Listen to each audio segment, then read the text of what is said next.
Hello friends, ਮੈਂ ਹਰਪਿੰਦਰ ਕੌਰ, ਤੁਸੀਂ ਦੇਖ ਰਹੇ ਹੋ ਇੰਗਲਿਸ਼ ਵਿਦ ਰੂਪ। ਅੱਜ ਮੈਂ ਤੁਹਾਨੂੰ ਨਿਊ ਕਿਊ ਟੌਪਿਕ ਕਰਵਾਉਣ ਜਾ ਰਹੀ ਹਾਂ, ਜਿਸ ਦੀ ਸਟੇਟਮੈਂਟ ਹੈ describe a city that you think is very interesting. ਕੋਈ ਸਿਟੀ ਤੁਹਾਨੂੰ ਲੱਗਦਾ ਕਿ ਉਹ ਬਹੁਤ ਜ਼ਿਆਦਾ ਇੰਟਰਸਟਿੰਗ ਆ। ਵੇਅਰ ਇਟ ਇਜ਼, ਉਹ ਸਿਟੀ ਕਿੱਥੇ ਹੈ। What it is famous for, ਕਿਸ ਲਈ ਫੇਮਸ ਹੈ। How do you know this city, ਤੁਹਾਨੂੰ ਇਸ ਸਿਟੀ ਬਾਰੇ ਕਿੱਦਾਂ ਪਤਾ ਲੱਗਿਆ। And explain why you think it is very interesting, ਅਤੇ ਤੁਹਾਨੂੰ ਇਹ ਕਿਉਂ ਲੱਗਿਆ ਕਿ ਬਹੁਤ ਜ਼ਿਆਦਾ ਇੰਟਰਸਟਿੰਗ ਹੈ। ਸੋ ਪਹਿਲਾਂ ਇਹਦੇ ਵਿੱਚ ਜੋ ਮੈਂ ਵੋਕੈਬ ਵਰਡਸ ਯੂਜ਼ ਕੀਤੇ ਨੇ, ਫਸਟ ਹੈ ਜੀ ਅਵਿਡ। ਅਵਿਡ ਦੇ ਨਾਲ ਅਗਰ ਅੱਗੇ ਲੱਗ ਜਾਂਦਾ ਅਵਿਡ ਟਰੈਵਲਰ, ਤਾਂ ਉਸ ਦਾ ਮਤਲਬ ਹੁੰਦਾ ਹੈ ਫੌਂਡ ਆਫ ਟਰੈਵਲਿੰਗ, ਜਿਸ ਨੂੰ ਟਰੈਵਲ ਕਰਨ ਦਾ ਬਹੁਤ ਜ਼ਿਆਦਾ ਸ਼ੌਕੀਨ ਹੋਵੇ। ਠੀਕ ਆ, ਅਵਿਡ ਹੁੰਦਾ ਵੀ ਇੱਕ ਸਖਤ ਹੈਬਿਟ ਜੋ ਯੂਜ਼ਅਲ ਤੁਸੀਂ ਕੰਮ ਕਰਦੇ ਹੋ। ਸੈਕਿੰਡ ਹੈ ਨਿਊਮਰਸ। ਨਿਊਮਰਸ ਹੁੰਦਾ ਬਹੁਤ ਜ਼ਿਆਦਾ। ਨੈਕਸਟ ਵਰਡ ਹੈ ਰਿਨਾਊਂਡ। ਰਿਨਾਊਂਡ ਦਾ ਮਤਲਬ ਹੁੰਦਾ ਪੋਪੂਲਰ, ਕਿਸੇ ਚੀਜ਼ ਦੇ ਲਈ ਜਾਣਿਆ ਜਾਵੇ। ਠੀਕ ਹੈ, ਫੇਮਸ ਹੋਣਾ, ਜਿਵੇਂ ਕਿ ਇੱਥੇ ਕੁਐਸਚਨ ਪੁੱਛਿਆ ਗਿਆ। ਨੈਕਸਟ ਵਰਡ ਹੈ ਫੋਰਥ ਡੈਲੀਕੇਸਿਸ। ਡੈਲੀਕੇਸਿਸ ਹੁੰਦਾ ਜਿਸ ਨੂੰ ਆਪਾਂ ਟੇਸਟੀ ਦੇ ਲਈ ਵਰਡ ਯੂਜ਼ ਕਰਦੇ ਹਾਂ, ਵੀ ਅਲੱਗ ਅਲੱਗ ਕੁਜ਼ੀਨਸ ਉੱਤੇ ਉਹ ਕੀਤੇ, ਉਹ ਬਹੁਤ ਜ਼ਿਆਦਾ ਡੈਲੀਕੇਸਿਸ ਸੀਗੀਆਂ। ਠੀਕ ਹੈ, ਵੀ ਡਿਲੀਸ਼ੀਅਸ ਸੀਗਾ। ਨੈਕਸਟ ਹੈ ਅਮਟਿਨ। ਅਮਟਿਨ ਹੁੰਦਾ ਬਹੁਤ ਜ਼ਿਆਦਾ। ਵੋਰੇਸ਼ੀਅਸ ਹੁੰਦਾ। ਵੋਰੇਸ਼ੀਅਸ ਵੀ ਆਪਾਂ ਯੂਜ਼ ਕਰਦੇ ਹਾਂ ਜੀ, ਲਾਈਕ ਤੁਸੀਂ ਕਹਿ ਸਕਦੇ ਹੋ ਕਿ ਵੋਰੇਸ਼ੀਅਸ ਟਰੈਵਲਰ ਆ ਵੀ। ਠੀਕ ਆ, ਮੈਂ ਬਹੁਤ ਜ਼ਿਆਦਾ ਇਸ ਕੰਮ ਦਾ ਸ਼ੌਕੀਨ ਹਾਂ। ਠੀਕ ਆ, ਵੋਰੇਸ਼ੀਅਸ ਵਰਡ ਯੂਜ਼ ਕਰ ਸਕਦੇ ਹਾਂ ਬਹੁਤ ਜ਼ਿਆਦਾ ਦੇ ਲਈ।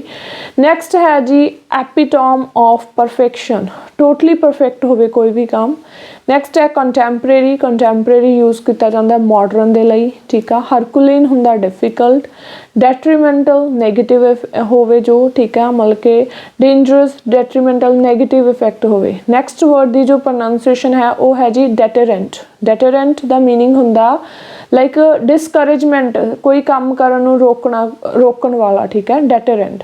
ਮਿਸਕ੍ਰੀਐਂਟਸ ਕੌਣ ਹੁੰਦੇ ਆ, ਜੋ ਲਾਈਕ ਆਪਾਂ ਕਹਿ ਦਈਏ ਗੁਨਾਹ ਕਰਦੇ ਆ। ਠੀਕ ਆ, ਕੋਈ ਗਲਤ ਕੰਮ ਕਰ ਰਿਹਾ। ਠੀਕ ਆ, ਉਸਨੂੰ ਕਿਹਾ ਜਾਂਦਾ ਹੈ। 13th ਹੁੰਦਾ ਅਫੈਂਡਰਸ। ਅਫੈਂਡਰਸ ਵੀ ਗੁਨਾਹਗਾਰ ਨੂੰ ਕਿਹਾ ਜਾਂਦਾ, ਮੁਜਰਮ ਜਿਵੇਂ ਹੋ ਗਿਆ। 14th ਹੈ ਸਟ੍ਰੀਜੈਂਟ। ਸਟ੍ਰੀਜੈਂਟ ਦੇ ਨਾਲ ਅਗਰ ਰੂਲਸ ਲੱਗ ਜਾਂਦਾ ਔਰ ਗਾਈਡਲਾਈਨਸ ਲੱਗ ਜਾਂਦਾ ਤਾਂ ਇਹਦਾ ਮਤਲਬ ਹੁੰਦਾ ਬਹੁਤ ਸਖਤ ਰੂਲ, ਹਾਰਡ ਰੂਲਸ। ਨੈਕਸਟ ਹੈ ਅਨਕੈਨੀ ਨੈਕ। ਇਸ ਦਾ ਮੀਨਿੰਗ ਹੁੰਦਾ ਜੀ ਲਾਈਕ ਕੋਈ ਚੀਜ਼ ਬਹੁਤ ਜ਼ਿਆਦਾ ਸਟਰੇਂਜ ਹੋਵੇ। ਠੀਕ ਆ, ਸਰਪ੍ਰਾਈਜ਼ਿੰਗ ਔਰ ਸਟਰੇਂਜ ਥਿੰਗ ਦੇ ਲਈ ਇਹ ਯੂਜ਼ ਕਰਦੇ ਹਾਂ। ਸੋ ਸਟਾਰਟਿੰਗ ਕਰਾਂਗੇ, ਕਹਿੰਦੇ ਬੀਇੰਗ ਐਨ ਅਵਿਡ ਟਰੈਵਲਰ, ਜਿਵੇਂ ਕਿ ਮੈਨੂੰ ਕਹਿੰਦੇ ਬਹੁਤ ਇੱਕ ਹੈਬਿਟ ਹੈ, ਵੀ ਪੱਕੀ ਹੈਬਿਟ ਹੈ ਘੁੰਮਣ ਦੀ। ਆਈ ਹੈਵ ਵਿਜ਼ਿਟਿਡ ਨਿਊਮਰਸ ਪਲੇਸਿਸ, ਸੋ ਮੈਂ ਬਹੁਤ ਪਲੇਸਿਸ ਕਹਿੰਦੇ ਵਿਜ਼ਿਟ ਕੀਤੀਆਂ ਨੇ। However there is one city which I have found interesting, ਉਹਨਾਂ 'ਚੋਂ ਕਹਿੰਦੇ ਮੈਨੂੰ ਇੱਕ ਸਿਟੀ ਬਹੁਤ ਜ਼ਿਆਦਾ ਇੰਟਰਸਟਿੰਗ ਲੱਗੀ। The name of the city is Chandigarh. So ਕੋਈ ਵੀ ਤੁਸੀਂ ਸਿਟੀ ਐਡ ਕਰ ਸਕਦੇ ਹੋ। And it is renowned for green city, clean and green ਵੀ ਤੁਸੀਂ ਕਹਿ ਸਕਦੇ ਹੋ। This city is well known for enormous things, ਬਹੁਤ ਕਾਫੀ ਚੀਜ਼ਾਂ ਦੇ ਲਈ ਇਹ ਵੈਲ ਨੋਨ ਹੈ, ਜਾਣੀ ਜਾਂਦੀ ਆ। The first and foremost is shopping, shopping ਦੇ ਲਈ। Million of tourists come here to purchase fashionable clothing and many other things. So ਬਹੁਤ ਜ਼ਿਆਦਾ ਕਹਿੰਦੇ ਉੱਥੇ ਟੂਰਿਸਟ ਆਉਂਦੇ ਨੇ, ਲਾਈਕ ਉੱਥੇ ਕਲੋਥਿੰਗ ਦੇ ਲਈ। ਠੀਕ ਹੈ, ਪਰਚੇਜ਼ ਕਰਦੇ ਨੇ ਅਦਰ ਥਿੰਗਸ ਦੇ ਲਈ। Secondly visitors get an opportunity to taste various mouth watering delicacies. ਬਹੁਤ ਉੱਥੇ ਲਾਈਕ ਅਲੱਗ-ਅਲੱਗ ਤਰ੍ਹਾਂ ਦੇ ਆਪਾਂ ਕਹਿ ਸਕਦੇ ਹਾਂ ਫੂਡ ਵੀ ਮਿਲਦਾ ਹੈ। The very famous rock garden made by Nek Chand is most creative place. ਠੀਕ ਆ, ਮੋਰ ਓਵਰ ਕਹਿ ਕੇ ਕਹਿੰਦੇ ਇਸ ਤੋਂ ਇਲਾਵਾ ਕਹਿੰਦੇ ਉੱਥੇ ਰੌਕ ਗਾਰਡਨ ਹੈ ਜੋ ਨੇਕ ਚੰਦ ਨੇ ਬਣਾਇਆ ਹੋਇਆ। ਠੀਕ ਆ, ਨੇਕ ਚੰਦ ਜੀ ਨੇ। ਸੋ ਬਹੁਤ ਕ੍ਰੀਏਟਿਵ ਪਲੇਸ ਹੈ। Sukhna lake is another famous attraction for ਮੈਨੀ ਪੀਪਲ, ਅਤੇ ਉਸ ਤੋਂ ਫੈਸੀਨੇਟਡ ਵੀ ਕਹਿ ਸਕਦੇ ਹਾਂ। ਸੋ ਬਹੁਤ ਕਹਿੰਦੇ ਇੱਕ ਸੁਖਨਾ ਲੇਕ ਵੀ ਉੱਥੇ ਕਾਫੀ ਜ਼ਿਆਦਾ ਫੇਮਸ ਹੈ, ਵੀ ਇਹ ਵੀ ਇੱਕ ਖਿੱਚ ਦਾ ਕੇਂਦਰ ਹੈ ਲੋਕਾਂ ਦੇ ਲਈ। ਸੋ ਇਹਦੇ ਲਈ ਫੇਮਸ ਹੈ। I know this city because I have visited it umpteen times, ਇਸ ਕਰਕੇ ਪਤਾ ਕਹਿੰਦੇ ਮੈਂ ਇੱਥੇ ਬਹੁਤ ਵਾਰੀ ਵਿਜ਼ਿਟ ਕੀਤਾ ਹੈ। More over being a ਵੋਰੇਸ਼ੀਅਸ reader, ਜਿਵੇਂ ਕਿ ਕਹਿੰਦੇ ਮੈਨੂੰ ਇੱਕ ਹੈਬਿਟ ਆ, ਵੋਰੇਸ਼ੀਅਸ ਰੀਡਰ ਆ, ਵੀ ਪੱਕੀ ਹੈਬਿਟ ਹੀ ਆ, ਜਿਵੇਂ ਕਿ ਫੌਂਡ ਆਫ ਮੈਨੂੰ ਰੀਡਿੰਗ ਦਾ। ਸੋ ਕਹਿੰਦੇ I have read numerous blogs and websites on it. So Chandigarh ਬਾਰੇ ਕਾਫੀ ਮੈਂ ਉਹ ਵੀ ਦੇਖਿਆ ਐਂਡ ਰੀਡ ਕੀਤੇ। ਕਹਿੰਦੇ I love the street market and food here, ਮੈਨੂੰ ਸਟਰੀਟ ਮਾਰਕੀਟ ਤੇ ਫੂਡ ਕਾਫੀ ਪਸੰਦ ਆ। All products are available from the highest range to reasonable price. ਸਾਰੇ ਪ੍ਰੋਡਕਟਸ ਕਹਿੰਦੇ ਹਾਈਐਸਟ ਤੋਂ ਲੈ ਕੇ ਰੀਜ਼ਨੇਬਲ ਪ੍ਰਾਈਸ ਤੱਕ ਅਵੇਲੇਬਲ ਹੁੰਦੇ ਆ। ਸੋ ਲਾਸਟ ਤੇ ਕਹਿੰਦੇ this city sounds interesting because it is the perfect epitome of perfection, क्योंकि एक परफेक्ट एपिटॉम ऑफ परफेक्शन है, सारा कुछ इत्थे वधिया है। कहते I see my bright future here, so I would love to settle here for my career prospects and progression. तो मैं इत्थे कहते सैटअप भी होना चाਹੁੰਦੀ ਹਾਂ अपने लाइक फ्यूचर के लिए, ब्राइट के लिए, और अपनी प्रोग्रेस होर चाਹੁੰਦੀ ਹਾਂ। सो प्रोग्रेशन का मीनिंग है। नैक्सट है जी इसके काफ़ी सारे फॉलोअप्स क्वेश्चन ने। फर्स्ट क्वेश्चन है why do some people like to visit historical places, क्यों कुछ लोगों को हिस्टोरिकल प्लेसिस ते जाना पसंद होंदा है। हिस्टोरिकल मॉन्यूमेंट्स कह सकते हो, कहते people go to historical places for various reasons. Firstly some people love to know about the past, कईयां नूं पास्ट जानने की उत्सुकता होंदी है। By visiting historical attractions they gain information related to gone eras. So कहते उन्होंने इन्फॉर्मेशन मिलती है जोड़ा टाइम बीत चुका। गोन एरास का मतलब यही होंदा है जो टाइम लंघ चुका। Moreover some individuals get bored by visiting shopping malls and amusement parks, तो कुछ लोग बोर हो जाते हैं लाइक शॉपिंग मॉल्स जाके। So due to this reason they visit historical places because they get knowledge of a different subject, ਤੇ ਉੱਥੇ ਉਹਨਾਂ ਨੂੰ different knowledge ਮਿਲਦੀ ਹੈ। second question है जी इसका second question why do people go to modern city, modern city च ਜਾਂਦੇ क्यों ਜਾਂਦੇ ਨੇ। so ਕਹਿੰਦੇ there are many reasons for going to modern places, the first and foremost is entertainment, entertainment काफ़ी ਹੁੰਦਾ है। most contemporary cities, contemporary modern ਦੇ ਲਈ यूज़ किया है, provide innumerable options for entertainment, काफ़ी options ਹੁੰਦੀਆਂ ਜਿਵੇਂ shopping malls, amusement parks। secondly there are a plethora of skill development institutes in urban areas, plethora ਹੁੰਦਾ ਬਹੁਤ ਜ਼ਿਆਦਾ। ਸੋ ਬਹੁਤ ਜ਼ਿਆਦਾ ਕਹਿੰਦੇ institutes ਹੁੰਦੇ ਨੇ ਉੱਥੇ education ਦੇ related which provide job oriented training, so job oriented training provide ਕਰਦੇ ਨੇ।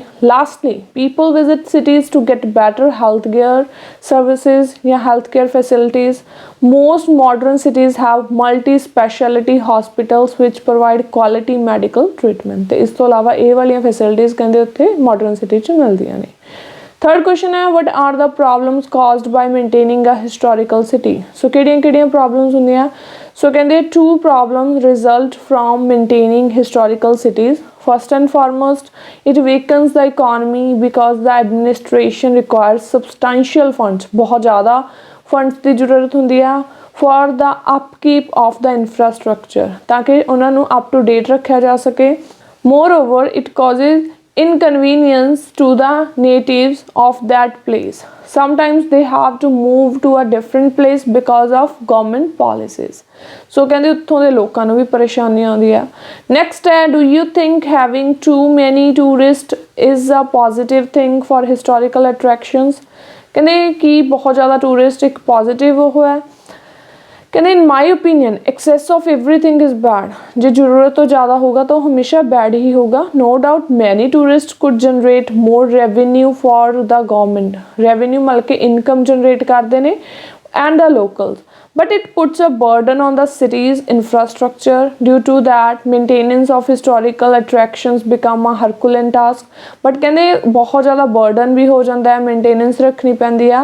moreover it leads to more pollution that is detrimental for historical attraction, ਤੇ काफ़ी pollution ਹੁੰਦਾ जो कि उत्ते detrimental बन जाता, मतलब कि एक उन्हां दे लई सही नहीं ਹੁੰਦਾ।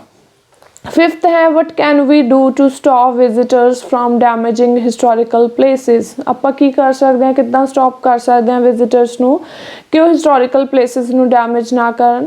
कहंदे आ few visitors have this uncanny knack for damaging historical places, बहुत घੱਟ विजिटर्स ਦੇ ਵਿੱਚ ਕਹਿੰਦੇ ਇਦਾਂ ਦੀ ਹੈਬਿਟ ਹੁੰਦੀ ਆ ਲਾਈਕ ਉਹ ਜਦੋਂ ਮਤਲਬ ਕਿ ਡੈਮੇਜ ਕਰਦੇ ਨੇ ਹਿਸਟੋਰੀਕਲ ਪਲੇਸਿਸ ਨੂੰ। The first possible action that the government must take is to use technology to track the offenders, technology ਦਾ ਯੂਜ਼ ਕਰਨ ਤਾਂ ਕਿ ਅਫੈਂਡਰਸ ਨੂੰ ਗੁਨਾਹਗਾਰ ਨੂੰ ਫੜਿਆ ਜਾ ਸਕੇ। All the historical monuments should have CCTV surveillance, CCTV cameras ਲਗਾਏ ਜਾਣ, ਸਾਰਾ ਕੁਛ ਉਹਨਾਂ ਦੇ ਲਾਈਕ ਅੰਡਰ CCTV ਹੋਵੇ।